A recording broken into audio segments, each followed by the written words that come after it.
It is a cold afternoon in Athens, and we're going to go for a little walk. It's a little bit windy. It's a lot of noise. I'm on the main avenue here in downtown Athens. That's a good look.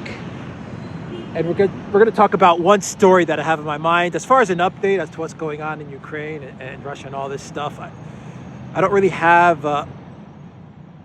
an update to give you guys. I mean, there's a lot of stuff going on, but to be quite honest, it's just mostly sanctions and sanctions and sanctions and sanctions. The collective West has just gone sanctioned, just mad. I mean, they're sanctioning everything in sight. People, places, pigeons. You know, any pigeons that have been to Russia, that have flown to Russia, are now being sanctioned. It's sanction hysteria. I mean, we're really reaching an absolute fever pitch. RT's been banned everywhere, it seems. Sputnik News, Putin, Medvedev, Lavrov, everybody that knows Putin, everybody that's shaking Lavrov's hand. I mean, it's sanction hysteria.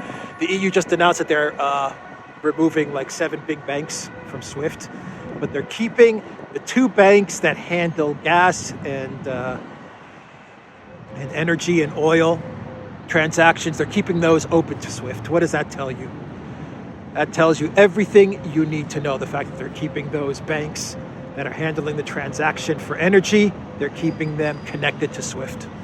That tells you everything you need to know, and it also tells you exactly how the Russians are going to retaliate once all of this is said and done. And that is exactly what's going to happen, because the collective West is vomiting their transactions all up on the table. They're throwing everything they have, and they're showing all their cards. And I mean, from a strategy perspective, strategically, just a bad idea. I mean, you don't put all your cards on the table so quickly and all at once. But I mean, this is just a full-on assault to affect regime change, I guess, to bring it all down. Anyway. Once again, doesn't matter what side you're on. I'm speaking from a strategy standpoint, that you just don't throw everything out there, and that's what they're doing. And the Russians are just staying quiet, and that should be unnerving. That should make the collective West, the EU, and the US very, very worried. The fact that the Russians are just keeping their mouth absolutely shut on all of these things. And they're just sitting back. They're absorbing the blows. And they're just sitting there quiet. Anyway, sanction hysteria, and now we have free speech and censorship hysteria coming out of the Czech Republic. This is courtesy of Summit News, Paul Joseph Watson, and they picked up a tweet that was sent by the Czech Republic police and the Attorney General, who said that anyone that talks about that supports in any way the Russian invasion of Ukraine, the operation in Ukraine, anyone that supports it in protests on the internet. Okay, the wind, it's getting windy. 1 sec. Boy, oh boy. 1 second, everybody. Here, you can see the view as the wind messes the audio up. All right, okay, the wind died down. So anyone that supports or shows any bit of support for what Russia is doing, or support of Russian leadership in the Czech Republic, but whether via a demonstration or on the internet or even social media, can face 3 years prison time. Here's the tweet. It's in Czech. So, if someone from the Czech Republic can read it, they can let us know what it says. But basically, that's what's being floated. Now, I don't know if this is going to be a real law or anything. It sounds outrageous, to be quite honest, and I haven't really been able to double check it or triple check it for that matter. But Paul Joseph Watson, Summit News, they do a really good job on these things, and it is there. It has been written. It has gone onto the internet, so it does show that they're thinking about this. And the Attorney General, get a load of what this guy said. the Attorney General of the Czech Republic said that, and I may get this quote a little off, so I'll put it up on the screen so you guys can see what he said, translated into English, of course. He said that even freedom of speech needs to be controlled in a democracy. No, freedom of speech has its limits, even in a democracy with the rule of law. I think I got the quote right. Anyway, you see it on your screen right now. Yep, that's democracy, everybody. Freedom of speech has its limits in a democracy and the rule of law. There's the liberal EU Western democracies for you. So anybody on the internet that comments or talks about what's going on in Ukraine and Russia and sees things from a different viewpoint could face 3 years in prison if this is to be believed.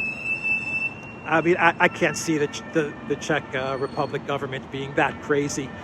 But, you know, haven't we seen this all before? Have we not seen this with Russiagate, 2016 elections, Orange Man bad, cancellation of Alex Jones, cancellation of Tommy Robinson, cancellation of the President of the United States? Did we not see this with the impeachment and Ukraine gate? Did we not see this with 2 years on the coof? Cancellation and demonization of anybody that doesn't want the jab, anybody that refuses digital IDs. Did we not see this with the Freedom Convoy and anyone that supports the truckers?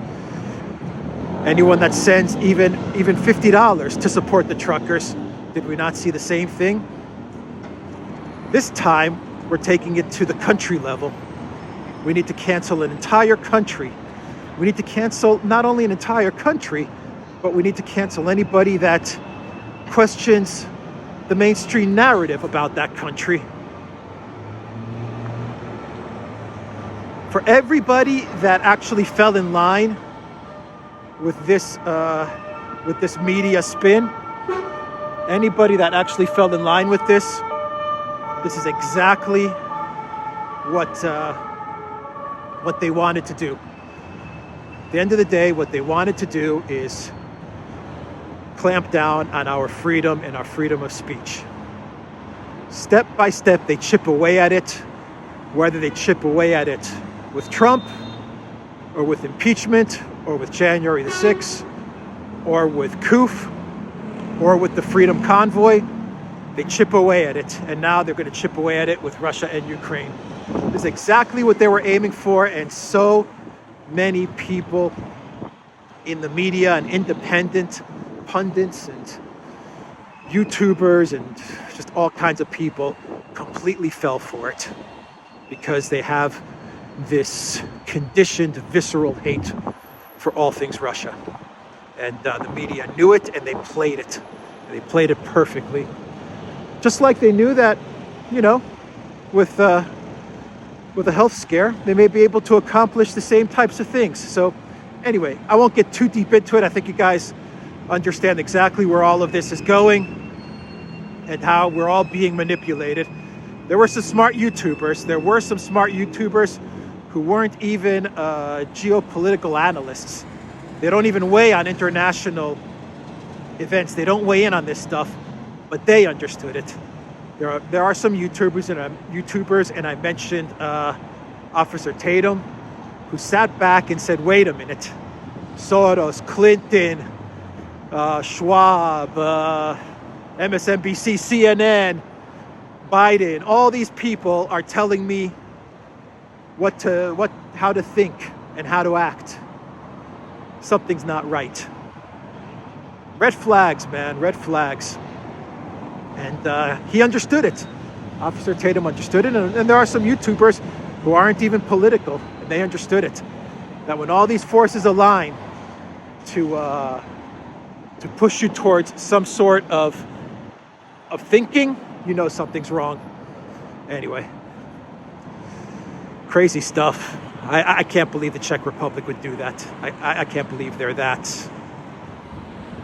far gone, but I don't know. We've seen crazier things, haven't we? All right, everybody, that's the video.